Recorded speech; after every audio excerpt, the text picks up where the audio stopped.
आज महावीर कथा को थोड़ा विराम देता हूँ।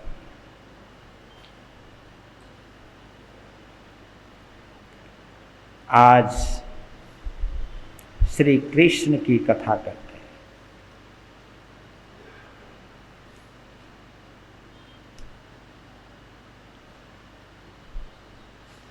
वो अद्भुत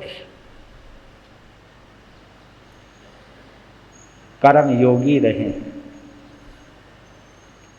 ज्ञान योगी रहे हैं।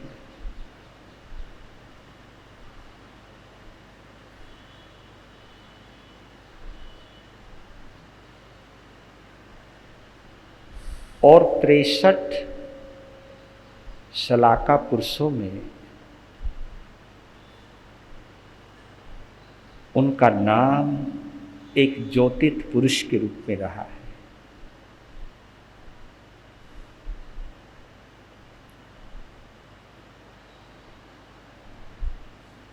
पूरे विश्व में सबसे ज्यादा जिनका नाम जपा जाता है पूरे विश्व में, मतलब मैं उनके नाम कर्म को कितना गजब का मानता हूं। और जिनको हर कौम मानती है, उनके दीवानों में, उनको मानने वालों में केवल एक ही कौम नहीं है, 36 कौम है।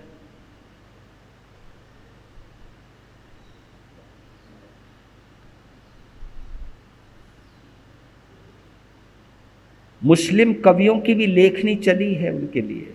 रश खान उनके परम भगत रहे हैं और जो कवि रहे हैं, भक्ति युग के महान कवि रहे रश खान भी।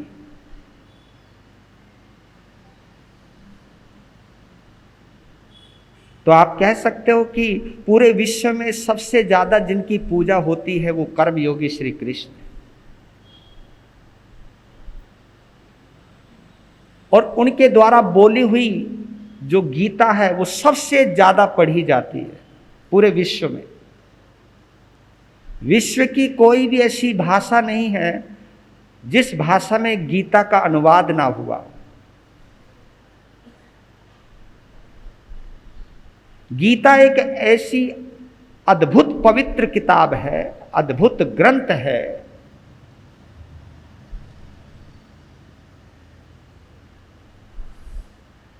गीता में सभी समस्याओं का समाधान है।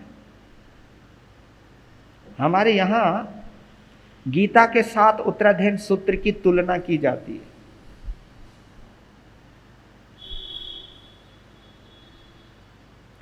अठारह अध्ययन और 36 अध्ययन। गीता के 18 अध्ययन है, 9 का अंक बैठता है। उत्तराध्ययन में 36 अध्ययन है, वहां पर भी 9 का अंक बैठता है। उत्तराध्ययन सूत्र के अंदर 4 ही अनुयोग समाये हैं वहां पर, चाहे चरित्रानुयोग हो, चाहे कथानुयोग हो, चाहे गणितानुयोग हो, चाहे द्रव्यानुयोग हो।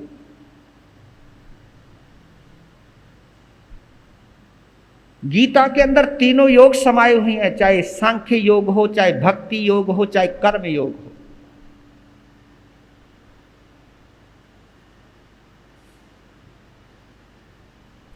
उत्तराध्ययन सूत्र का हम जैन लोग ज्यादा उपयोग नहीं कर पाए जितना उपयोग गीता का हुआ है। हमारे इसी धरती से जुड़े हुए उद्भट विद्वान मेरे प्रभु आत्मा राम जी महाराज साहब के सुशिष्य वाचनाचार्य उपाध्याय श्री मनोहर मुनि जी महाराज साहब ने गीता और उत्तराध्ययन सूत्र के ऊपर एक सुंदर प्रवचन माला की श्रृंखला भी प्रारंभ की थी। उन्होंने तुलना की थी उत्तराध्ययन सूत्र के ऊपर उनके विशेष प्रवचन रहे हैं।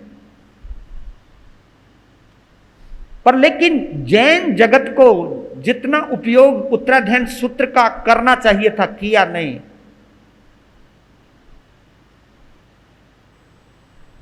क्योंकि महावीर के प्रति वो दीवानगी है ही नहीं हमारे जैन बंधुओं में, जो दीवानगी और परंपराओं में श्री कृष्ण के प्रति रही है। और इस कड़वी सच्चाई को हमें एक्सेप्ट करना चाहिए, क्योंकि जिनके प्रति दीवानगी होती है उनको जानने की इच्छा भी होती है, उनको पढ़ने की भी इच्छा होती है, उनकी गहराई में डूबने की भी इच्छा होती है। यह मोहब्बत ही है जो अपने आराध्य से जोड़ करके रखती है।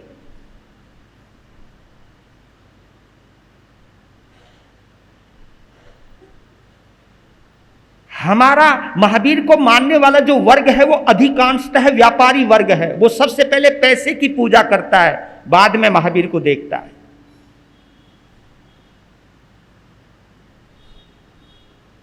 मेरी कोई बात खटक जाए तो मैं माफी मांगता हूं, लेकिन जो सच्चाई मैं इस दुनिया को, मैं इस जीवन को जीते हुए अपने महावीर के आराधकों को, श्रावकों को जीते हुए जो अनुभव किया है वो बोलता हूं।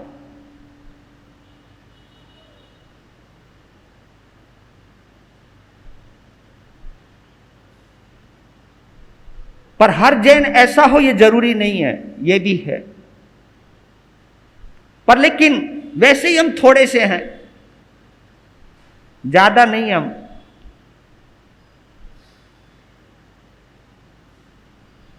कुछ गलतियां हमारी भी हैं, यानी हमारे संत समाज की, कि हम लोगों ने आप लोगों को अपने से जोड़ने में जितनी दिलचस्पी दिखाई है उतनी दिलचस्पी हमने प्रभु महावीर से जोड़ने में नहीं दिखाई। यह हमारा सबसे बड़ा पाप है, सबसे बड़ा पाप मानता हूं मैं।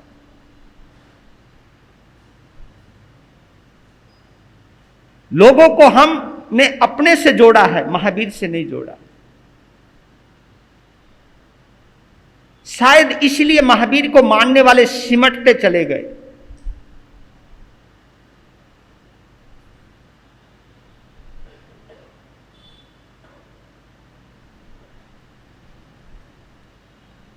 तो आज गीता के जनक कह सकता हूं, गीता के व्याख्याता कह सकता हूं,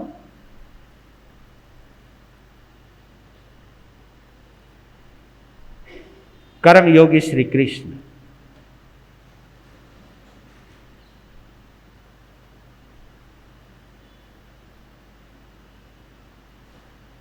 आपका हृदय अगर मानता हो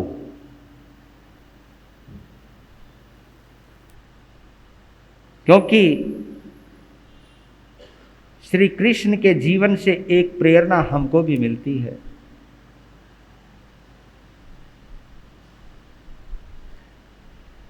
कि वे हमारे उत्सर्पणी काल के होने वाले 12वें तीर्थंकर हैं।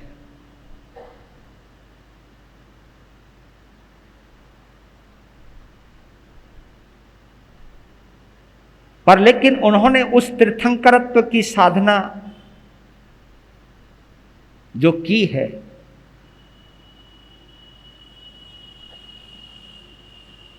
वो वासुदेव बनकर ही भी की है। तो पहले श्री कृष्ण जी के अनंत पुण्यवाणी को हम नमन करते हैं, क्योंकि पुण्यवाणी गजब की है। लेकिन कुछ पहलू हैं उनके जीवन में भी। उनके जीवन को जब हम देखते हैं तो कमाल है। आपने देखा कि उनका जन्म जेल में हुआ, मरण जंगल में हुआ।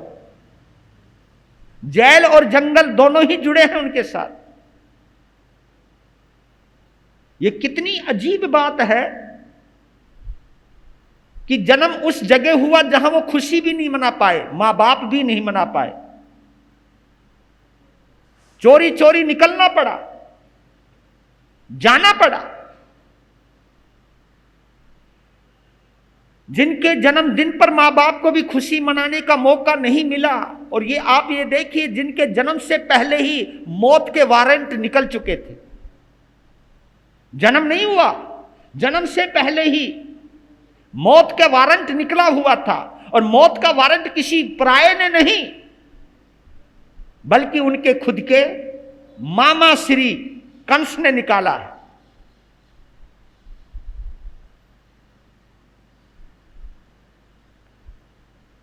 हम कहीं से भी श्री कृष्ण के जीवन को देखते हैं ना,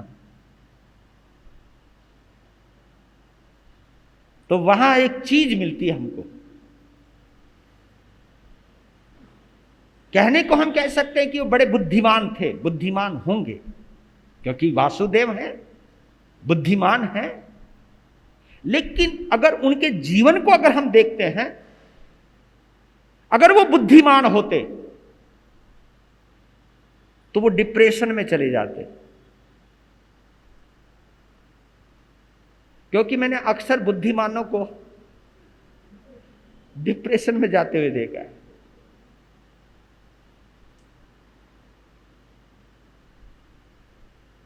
तो एक बात पक्की है कि मेरे गोविंद या मेरा गोपाल या मेरा ग्वाला या मेरा दिलवाला, वो दिलवाला तो है, दिमाग वाला नहीं है।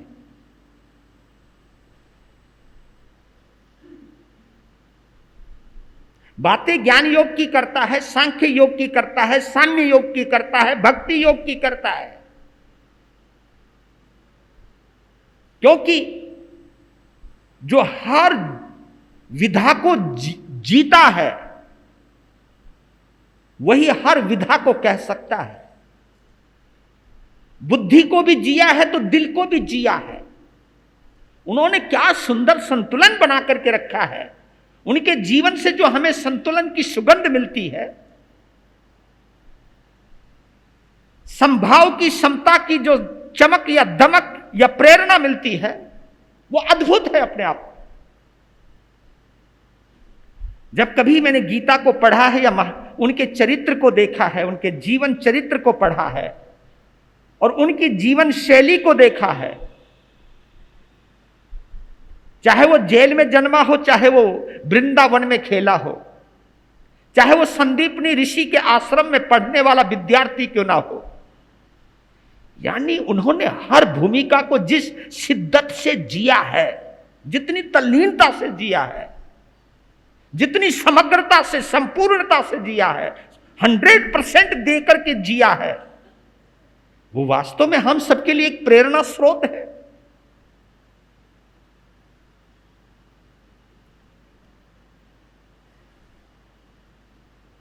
और शायद इसीलिए उनके चाहने वाले इस दुनिया में सबसे ज्यादा हैं, क्योंकि हर भूमिका के लोग हैं। बुद्धिमान भी उनको मानते हैं, जो पागल है, भक्त है, वो भी उनको मानते हैं।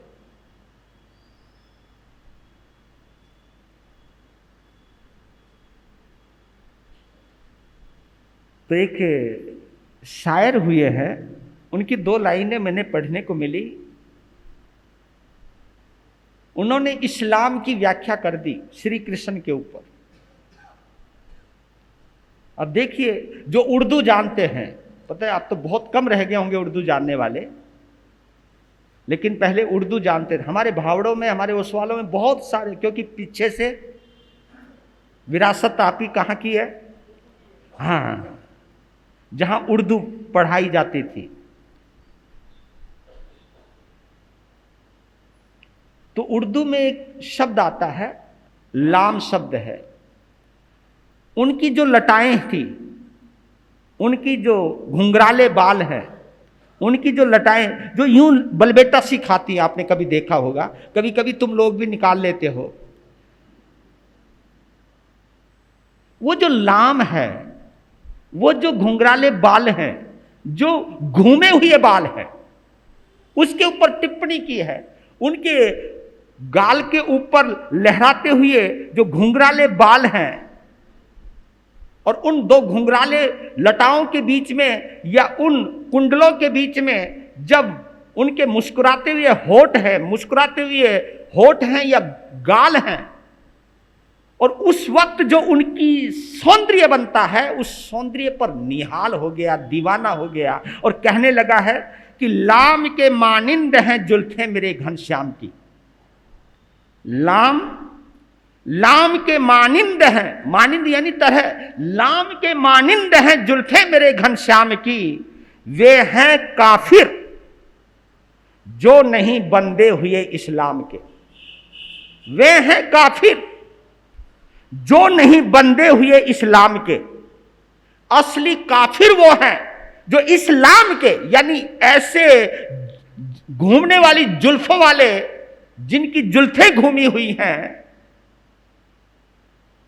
इसके जो दीवाने नहीं हुए, वो दुनिया में वास्तविक काफिर, काफिर नास्तिक को कहते हैं। नास्तिक को उर्दू में काफिर कहते हैं, जो भगवान को नहीं मानता, खुदा को नहीं मानता, किसी परम सत्ता को नहीं मानता, उसको क्या बोलते हैं? काफिर। जो परमात्मा को नहीं मानते उसको हम नास्तिक कहते हैं, और मुसलमान उर्दू में उसको काफिर कहते हैं। काफिर, जिसका सिर फिरा हुआ है, काफिर। काफिर है तू, क्योंकि जो उसमें टिक जाता है वो फिरता नहीं है, यानी भटकता नहीं है। जो भटकता है उसे हम काफिर कहते हैं, कभी यहां कभी यहां, कभी वहां कभी वहां।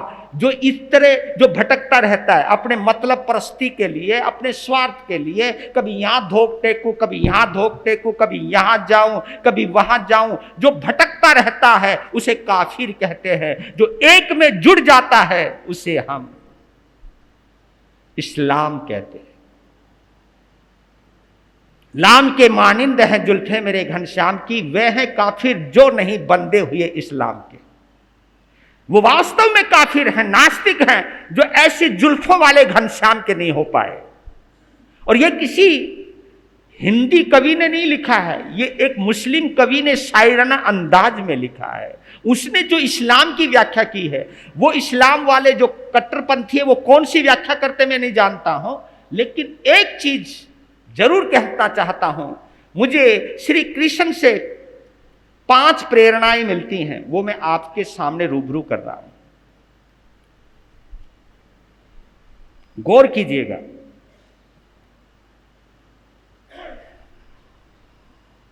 कन्हैया दिलवाला है, और वो 5 प्रेरणा देने से पहले शंकराचार्य हुए हैं, आद्य शंकराचार्य। उन्होंने श्री कृष्ण के ऊपर बहुत श्लोकों की रचना की है। तो उसमें एक श्लोक है, जो है तो कई सारे श्लोक हैं उनके, लेकिन एक ये श्लोक है जो मुझे बड़ा प्रिय लगता है, वो आपके सामने ला रहा हूं। वो बोलते हैं, अधरम मधुरम वदनम मधुरम नयनम मधुरम हसितम मधुरम हृदयम मधुरम गमनम मधुरम मधुराधिपतेरखिलम मधुरम भज गोविंदम भज गोविंदम भज गोविंदम मूढ़मते। मूढ़मते, भज गोविंदम भज गोविंदम भज गोविंदम मूढ़मते। मूढ़मते उसको कहते हैं जिसकी मति मूढ़ हो चुकी है, मूर्ख हो चुकी है, यानी जिनको भगवान के ऊपर भरोसा नहीं है, वो इस दुनिया में सबसे बड़े मूर्ख माने जाते हैं, सबसे ज्यादा मूढ़ माने जाते हैं। जिनको आत्मा पर, जिनको परमात्मा पर विश्वास नहीं है, भरोसा नहीं है, वो इस दुनिया में सबसे ज्यादा मूढ़ है। मूढ़मति, मूढ़मति यानी जिनका दिमाग ठिकाने पर नहीं है, यानी आत्मा और परमात्मा के अलावा जिनका दिमाग कहीं और लगा हुआ है, और भटक रहा है, वो मूढ़मति। यानी जो शरीर को संभालने में लगे हैं, सत्ता को संभालने में लगे हैं, और अपने साम्राज्य को संभालने में लगे हैं, अपनी शान शौकत को संभालने में लगे हैं, मूढ़मते। क्योंकि जो यहां मिला यहीं रह जाने वाला, उसके पीछे जो बन गया मतवाला, वही तो है मूढ़मते। जो शाश्वत है आत्मा और परमात्मा, उससे जो जुड़ जाए वही भक्त होता है, वही जोड़ने वाला होता है। तो बोल रहे हैं कि अधरम मधुरम वदनम मधुरम। अधर कहते होठों को। आद्य शंकराचार्य श्री कृष्ण जी के बाह्य सौंदर्य को ही दिखला रहे हैं। वो कह रहे कि तुम्हारे होठ कितने सुंदर है, क्या गुलाब की कली है। उनकी जो होठों की बनावट है वो इतनी जबरदस्त है कि जहां से मधुरता बरसती है। वो होठ जब भी खोलते थे, यानी जब भी वो बोलते थे, बोलने में सबसे पहले क्या है, ये होठों का ही तो खेल है, सारा खेल। और कभी कभी तो बोलते नहीं थे, मुस्कुरा देते थे। मुस्कुराने में आदमी हाय सदके जा, उसी में बंदा दीवाना हो जाता था, मुस्कान पर, उनकी मुस्कुराहट पर। और यह मुस्कुराहट उनकी संपत्ति है। और उनके जीवन को देख करके एक कवि ने, एक शायर ने एक और चीज बोली है, मुस्कुराकर गम का जहर जिनको पीना आ गया। याद रखना मेरे बंधुओं, यह प्रेरणा मिलती है हमें श्री कृष्ण से, जिनका जन्म जेल में हुआ, जिनका मरण जंगल में हुआ, और जिनके और कोई नहीं, अपने ही दुश्मन हजार थे, अपने ही रिश्तेदार थे, अपने ही मारने में लगे हुए थे, अपनों ने ही लूटा था, अपनों ने ही उनको पीड़ा दी है, अपनों ने ही तंग किया है। द्वारिका का नाश भी उनके ही कौटुंबिक पुरुषों ने किया है, चाहे वो मदिरा पी करके किया हो, चाहे द्वापायन ऋषि को सता करके किया हो। मतलब हर कहीं अगर उनके जीवन को कहीं से भी देखोगे तो कहीं पर भी ये नहीं लगेगा कि वो बंदा सुखी रहा है, लेकिन उन दुखों की बरसात में भी बंदा मुस्कुरा रहा है।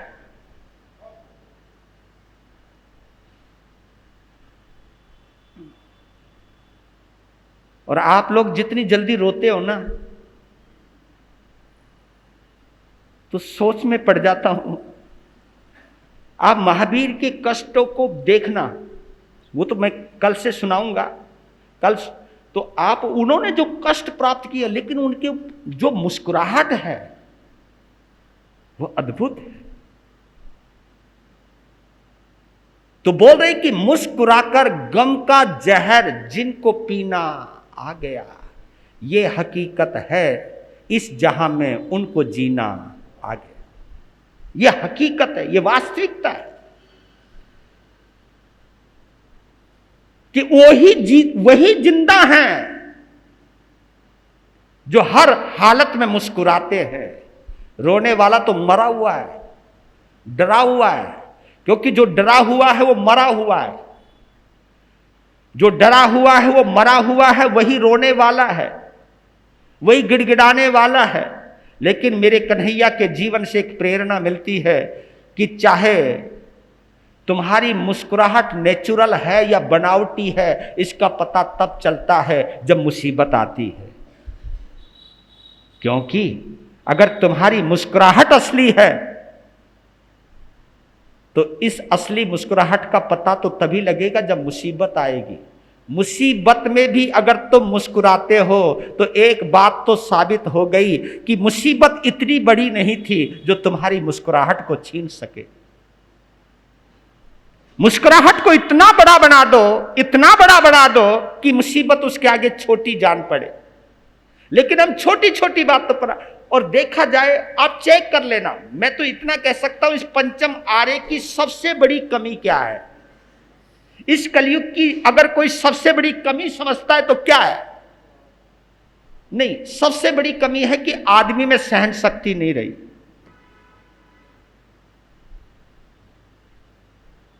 तुम तो क्या, मैं भी किसी को ताना मार दूं ना, थोड़ा सा कठोर शब्द बोल दूं, पता नहीं कैसे देखोगे मुझको भी। तुम्हें मैं तभी तक अच्छा लगता, हाँ जी, आओ जी, कैसे हो जी, बढ़िया होना जी, हाँ जी, हाँ। अगर मैं क्यों आया तू यहाँ, तुम्हारी मुस्कुराहट एकदम चली जाए। आप देखा करो कि तुम्हारी मुस्कुराहट तो कितनी मोहताज हो गई है, लेकिन ये क्यों भूल जाते हो कि मौसम कभी एक जैसा नहीं रहता, तो समय एक जैसा कैसे रह सकता है।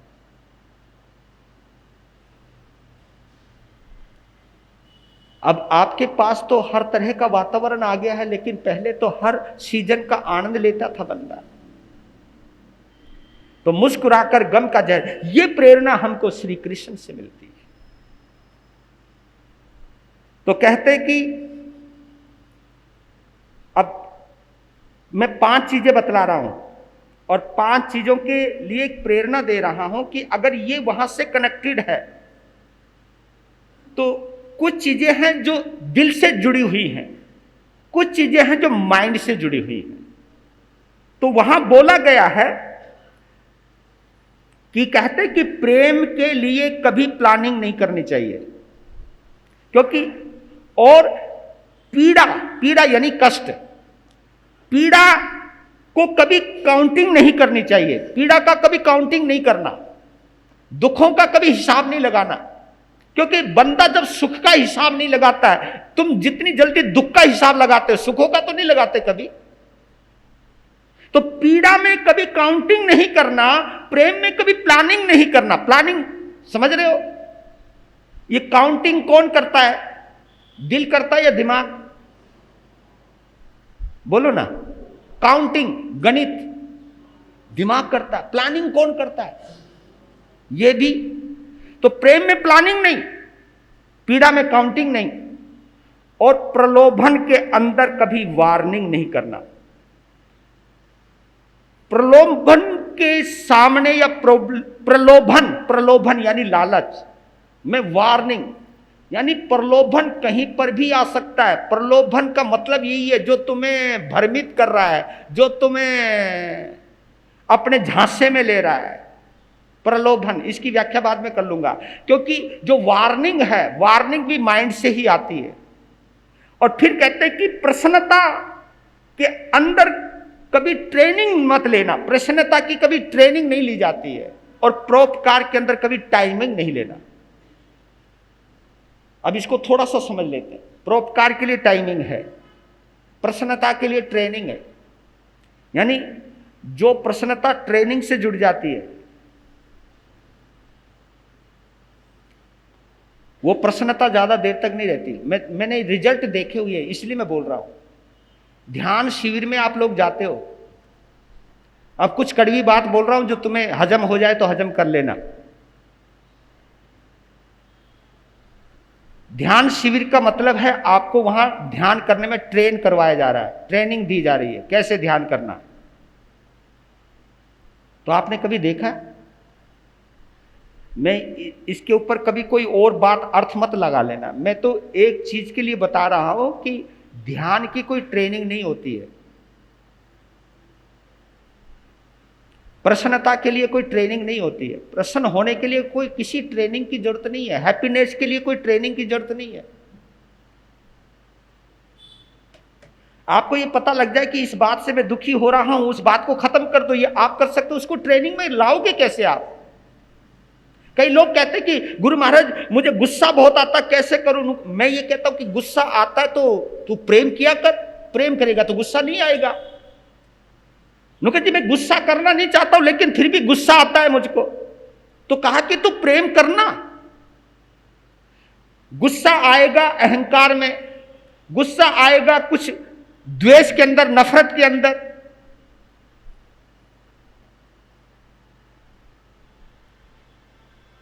ध्यान की चाहे प्रसन्नता की, जब तुम अंदर से प्रेम से भरे रहते हो, प्रसन्न रहते हो, तो उसकी ट्रेनिंग की जरूरत नहीं। आप और प्रलोभन के सामने कभी वार्निंग का मतलब समझना हो, चेतावनी समझना। यानी तुम कभी भी प्रलोभन में आ सकते हो, प्रलोभन में कभी भी आ सकते हो। कभी प्रलोभन को वार्न मत कर देना। वार्न का मतलब उसे चुनौती मत दे देना। कभी भी गिर सकते हो, बड़े से बड़े बुद्धिमान गिर जाते हैं। आपने क्रिकेट जगत का एक महान खिलाड़ी हुआ ब्रैडमैन, आपने नाम सुना होगा, जिसके नाम बड़े इतिहास हैं। उनका प्रतिशत बैटिंग के अंदर बड़ा जबरदस्त है। तो एक बार उनसे किसी ने पूछा था इंटरव्यू लेते वक्त कि खिलाड़ी को अगर क्रीज पर जमना हो, जैसे तुम जम जाते हो, ऐसे जमने के लिए क्या करना चाहिए? तो उन्होंने एक बड़ी जबरदस्त बात की थी कि जो खिलाड़ी को अगर जमना है तो वाइड बॉल के चक्कर में नहीं आना। वाइड बॉल समझते हो? वाइड बॉल का मतलब है जो बॉल बाहर जा रही है, अगर उसका पीछा करोगे तो वो बॉल कभी भी उछल सकती है और विकेट कीपर के दस्ताने में जा सकती है। अगर उसको उछल गई तो कैच हो सकती है। तो कहते कि वाइड बॉल के लालच में जो खिलाड़ी बचा रहेगा, और वहां पर एक चीज और याद रख लेना, खिलाड़ी के लिए यह कहा है कि हर बॉल मारनी जरूरी नहीं है, क्योंकि वो टेस्ट मैच के खिलाड़ी थे ब्रैडमैन। आजकल तो 20 आ गया, 10 आ गया, पता नहीं क्या क्या आ गया। वहां पे तो ये लिखा कि बल्ला घुमाते रहो, बस घुमाते रहो, कोई लगे तो ठीक, मरो तो ठीक, लेकिन वो चीज अलग है। लेकिन कहते कि खिलाड़ी में कितना धीरज है, कितना पेशेंस है और कितना चयन सिलेक्शन है, शॉट सिलेक्शन क्या होता है ये कौन जानता है? ये टेस्ट मैच का खिलाड़ी जानता है। शॉट सिलेक्शन करना हो, हर बॉल मारने की नहीं होती, कई बॉल तो छोड़ने की भी होती है। तो इसलिए कहता हूं कि हर बात को आप उसके ऊपर कुछ टिप्पणियां दो, जरूरी हो। कुछ बातें सुनकर के खामोश भी रहना पड़ता है, कुछ बातों का जवाब भी देना पड़ता है। मुझे किस बात का जवाब देना है, किस बात का जवाब नहीं देना है, ये आपके ऊपर है। कभी कभी हो सकता है आपकी ये नादानी आपके अंदर एक अशांति पैदा कर दे, तो प्रलोभन से बचना चाहिए। हमारे यहां आषाढ़ भूति का वर्णन आता है। वो 10 मिनट के अंदर 3 रूप बना सकते थे, वो ताकत थी उनके पास, वो लब्धि थी। आषाढ़ भूति अनगात। मैं ये कहना चाहता हूं कि कभी भी प्रलोभन आ सकता है। मैं आहार लेने के लिए जा रहा हूं, किसी की बात अच्छी लगी, किसी का रूप अच्छा लगा, किसी का आहार अच्छा लगा, किसी की शब्दावली अच्छी लगी, मैं कहीं भी कभी भी कहीं भी फिसल सकता हूं। हमें हर वक्त सावधान रहना चाहिए, और ये आप लोगों के लिए भी है, हर किसी चीज के लिए है। आषाढ़ भूति अनगार गए, मोहल्ले से जा रहे हैं, एक मोहल्ले में खुशबू आई, कहीं लड्डू बन रहे होंगे। देखो जी गड़बड़ होगी। पहले तो नाक के चक्कर में आए, कौन? नाक। इसलिए पहले है ना थानकों के अंदर रसोई नहीं बना करती थी, अब तो करे क्या, घर वालों ने मना कर दिया, घर में लाना नहीं, तो लोगों ने सोचा वे नीचे बनाओ। यहाँ पता नहीं कभी कभी बादाम के हलवे की खुशबू आती है, कभी किसी की आती है, कभी किसी की आती है। तो मतलब बता रहा हूँ, वो मोहल्ले से गुजर रहे थे तो कहीं बेसन के लड्डू या बूंदी के लड्डू या मोतीचूर के लड्डू बन रहे होंगे, गर्मा गर्म खुशबू आ गई। खुशबू आ गई तो लालच आ गया, लालच आ गया तो जाना था आगे, ऊपर चढ़ गए। लड्डू को देखा, लड्डू बहराए। लड्डू बहराने वाली के हाथ देखे, हाथ बड़े सुंदर थे। अब देखो प्रलोभन किस तरह आता है। हाथ सुंदर थे तो हाथ सुंदर थे तो चेहरे पर नजर पड़ गई, चेहरे पर नजर पड़ गई तो चेहरा पसंद आ गया, प्रलोभन। गए थे हार लेने, वही रह गए। लो जी, क्योंकि चेहरा आषाढ़ भूति को पसंद आ गया और आषाढ़ भूति का चेहरा उसको पसंद आ गया। हो गई बात, बिगड़ गई बात। तो वो तो बात अलग है कि मां की आवाज सुनी, वो भी कई महीनों के बाद। अब माँ पागल हो गई थी, वो कहाँ गया गया था आहार लेने के लिए और आया ही नहीं। तो ऐसा ऐसा खतरा कभी भी हो सकता है, हमारे लिए भी खतरा हो सकता है, इसलिए हर खतरों से सावधान रहना चाहिए। प्रलोभन कभी भी आपको अपनी गिरफ्त में ले लेगा। ज्यादा अहंकारी मत बनना। कहा कि कोई लालच, कोई मुझे डिगा नहीं सकता। नहीं नहीं नहीं, मैं इसलिए कहता हूं कि प्लीज जीवन में आपको भी एक सबक देना चाहता हूं कि जिंदगी के अंदर कभी तुम दावा मत करना। क्या नहीं करना? दावा। दावा समझते हो?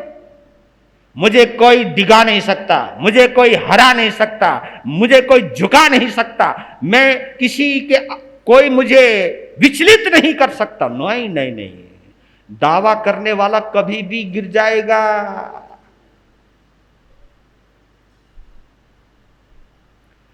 तो क्या करें? दावा ना कीजिए, दुआ कीजिए।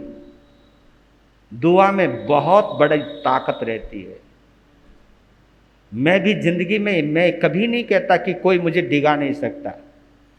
हे परमात्मा मुझे कभी डिगने मत देना, ऐसी दुआ मांगता हूं। दुआ में दम हो सकता है, दावा कभी भी खत्म हो सकता है। और इसके अतिरिक्त पीड़ा में कभी काउंटिंग नहीं करना। दुख दुख आते रहेंगे, कभी भी आ सकते हैं, कैसे भी आ सकते हैं। अगर दुखों को गिनने लगोगे तो परेशान हो जाओगे। लेट गो को अपना लीजिए, जीवन का मंत्र है। जो भी कष्ट आया है छोड़ो, चलो, लेट गो, चलो चल तो छोड़ते जाओ। रात गई, बात गई, बीती ताही बिसार दे, आगे की सुध ले। ये जीवन का एक मंत्र होना चाहिए। अगर तकलीफें याद रहने लग गई आपको, तो आप खुद तकलीफ में रहने वाले हो, क्योंकि ये वो चिंगारी है जो जहां पड़ी रहेगी वो जलाती रहेगी, जलाती रहेगी। बुझ गई तो काला कर देगी। कुछ ना कुछ तो उसका गलत रिएक्शन आने ही वाला है। और प्रेम में कभी प्लानिंग नहीं करना। हाँ, प्लानिंग नहीं करना। ये नहीं मैंने इसको प्रेम करना, इसको प्रेम नहीं करना, क्योंकि जब हृदय का मामला आता है वहां भेदभाव नहीं आता। प्लानिंग नहीं, प्रेम कभी प्लानिंग से नहीं हो सकता। ये प्रेरणा मेरे गोविंद से मिलती है। उनके जीवन में कमाल की चीज थी भाई। क्या सहजता थी उनके जीवन में, क्या मुस्कुराहट थी, क्या आंखों में चमक थी, क्या सौम्यता थी। उनके जीवन को देखकर कभी कभी लगता है कि वास्तव में अगर उन्होंने जैन मान्यतानुसार अगर तीर्थंकर गोत्र का उपार्जन किया है,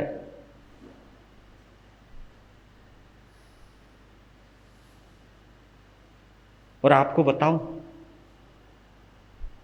तीर्थंकर गोत्र की उपार्जना का रास्ता यहां से नहीं आता। कहां से? जो जितना दिलवाला होगा वो उतना ही आत्मा के करीब होगा, और जो जितना दिमाग वाला होगा वो उतना ही परमात्मा से दूर होगा। एक शब्द इसलिए मैं बार बार कहता हूं, जिंदगी में उदारवादी बनना। क्या बोला मैंने? उदारवादी बनना। जिंदगी में कभी कट्टरवादी मत बन। मैंने ये देखा है, कभी भी गौर करना आप, जो कट्टरवादी होगा ना उसके चेहरे पर मुस्कुराहट नहीं होगी, यूं। और जो कट्टरवादी संगठन है ना, आपने कभी गौर किया या नहीं किया मुझे नहीं मालूम,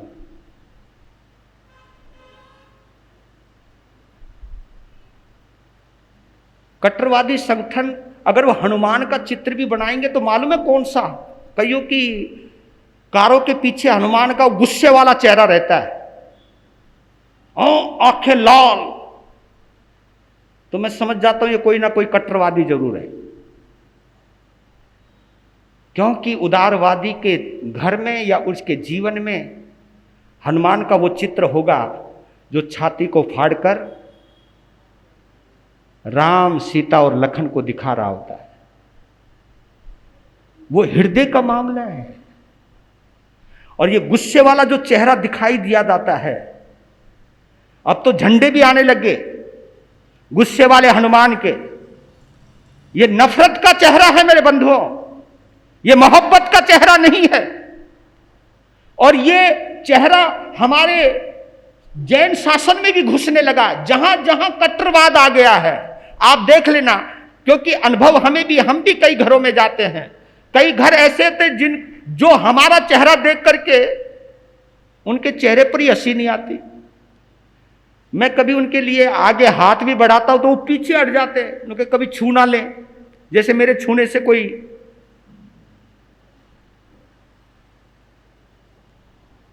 यह है कट्टरवाद। कभी भी देख लेना, कट्टरवाद चाहे कहीं पर भी हो, चाहे हिंदुओं में, चाहे मुसलमानों में, चाहे जैनियों में हो, उनका चेहरा एक ही जैसा होता है। कट्टरवादी के चेहरे पर मुस्कुराहट नहीं हो। कट्टरवादी हमेशा नेगेटिव ही बोलेगा। अगर दो बहन भाई आपस में प्यार कर रहे हैं तो सोचेंगे इनका रिश्ता ही खराब है, लो जी कर दिया कामार। अगर भाई बहन आपस में प्रेम कर रहे हो तो वहां पर भी लगेगा कि इनके रिश्ते पवित्र नहीं है। ऐसी टिप्पणियां आती हैं।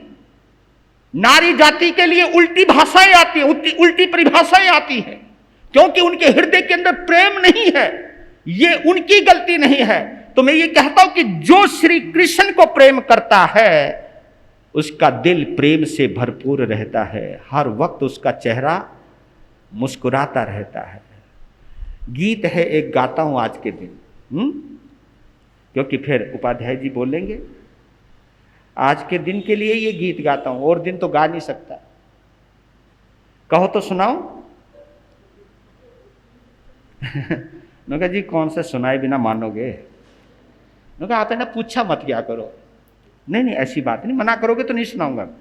भरोसा करके देखो यार, 68 दिन हो गए हमको, 68 डेज हो गए शायद। इतना तो जमा लिया होगा विश्वास हमने आपके अंदर। तो देखिए क्या कहते हैं।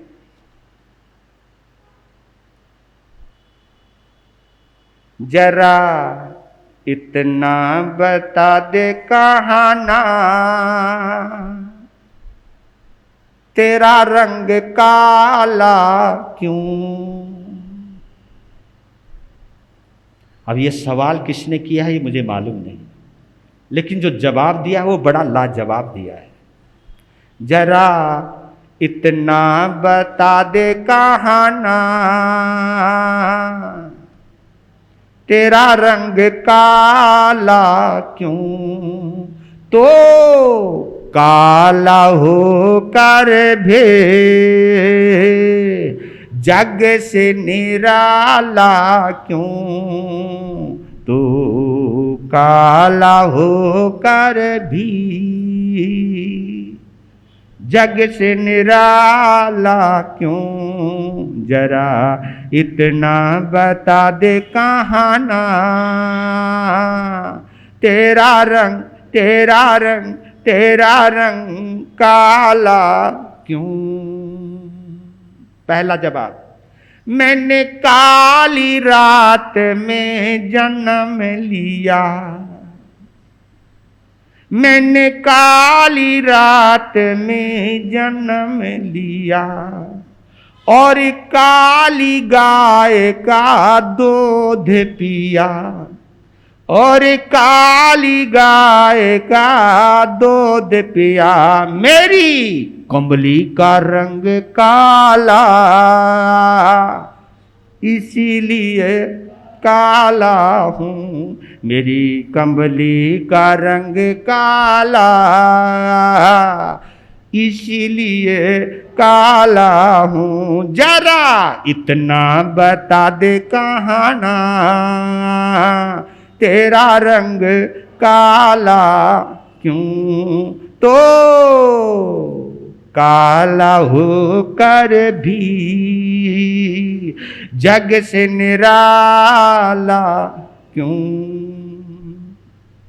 दूसरा जवाब, सखी नैनों में कजरा लगाती है, सखी नैनों में कजरा लगाते हैं और नैनों में मुझको बैठाते हैं, और नैनों में मुझको बिठाते हैं, क्योंकि कजरे का रंग काला, इसीलिए काला हूँ, कजरे का रंग काला, इसीलिए काला हूँ। जरा इतना बता दे कहाना,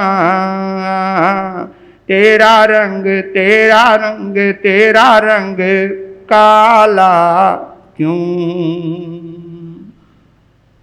तीसरा कारण, मैंने काली नाग पर नाच किया, मैंने काली नाग पर नाच किया और काली नाग को नाथ लिया, और काली नाग को नाथ लिया, क्योंकि नागों का रंग काला, इसीलिए काला हूँ। बोलने में दोष नहीं लगता, नागों का रंग काला, इसीलिए काला हूँ। जरा इतना बता दे कहाना, तेरा रंग तेरा रंग तेरा रंग काला क्यों। सावन में बिजली कड़कती है, क्योंकि सावन और भादो, भादो बदी अष्टमी है आज, है ना। और ये भादो बदी अष्टमी कृष्ण जन्माष्टमी के नाम से जानी जाती है। जन्माष्टमी बोल दो पता लग जाता है, जन्माष्टमी का मतलब ही है कृष्ण जन्माष्टमी है, जन्माष्टमी ही बोला जाता है। जन्माष्टमी का मतलब है जन्म से ही पता लग जाता है ये अष्टमी किसके साथ जुड़ी हुई है। कहते सावन में बिजली कड़कते हैं, भादों में बारिश बरसते हैं, सावन में बिजली कड़कते हैं, सावन में बादल बरसते हैं, क्योंकि बादल का रंग काला, इसीलिए काला, बादल का रंग काला, इसीलिए काला हूँ। जरा इतना बता दे कहाना,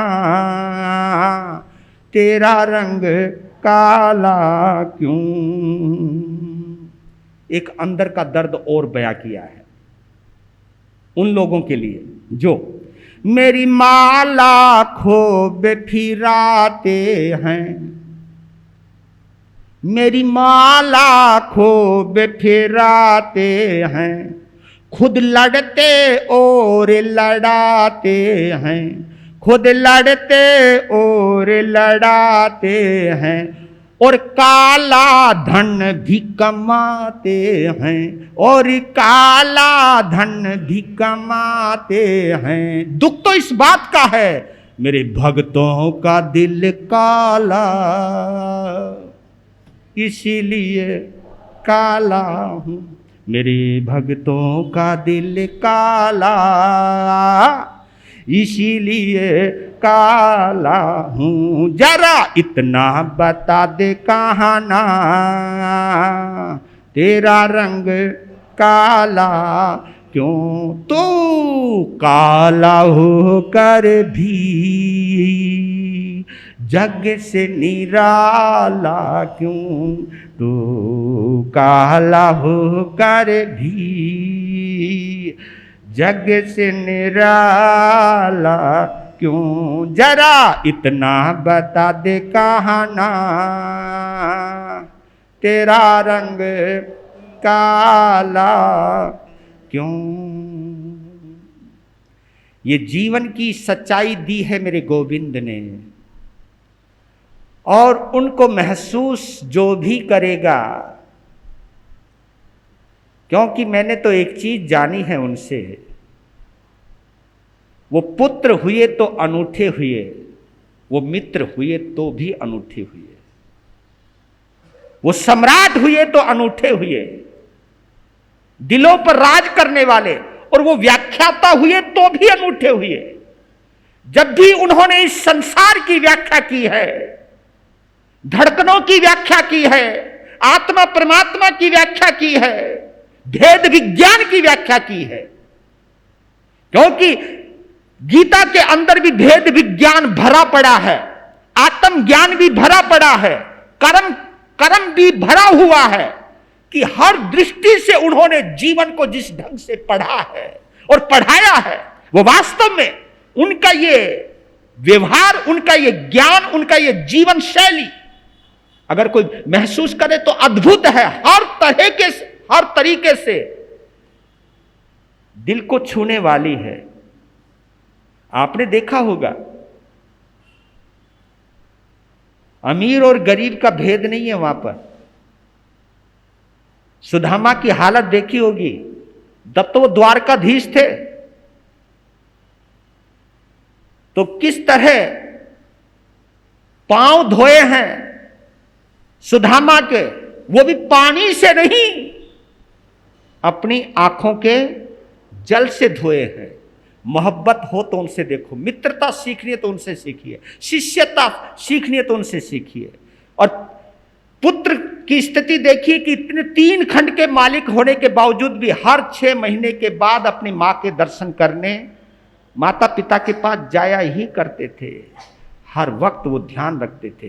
बाकी की बातें हम फिर करेंगे, आपका समय हुआ। बस इतना कह सकता हूं कि आज श्री कृष्ण का जीवन बहुत उपयोगी जीवन है। उनके जीवन में सिवाय मधुरता के, सिवाय मिठास के कुछ भी नहीं है, लेकिन उस मिठास का अनुभव केवल दिल वाला कर सकता है, दिमाग वाला नहीं कर सकता है।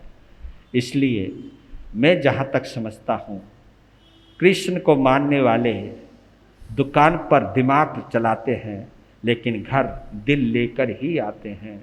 ये जो संतुलन बनाना सीख लिया, आपका जीवन संभल जाएगा, संभल जाएगा। धन्यवाद। आज आपने बड़े प्यार से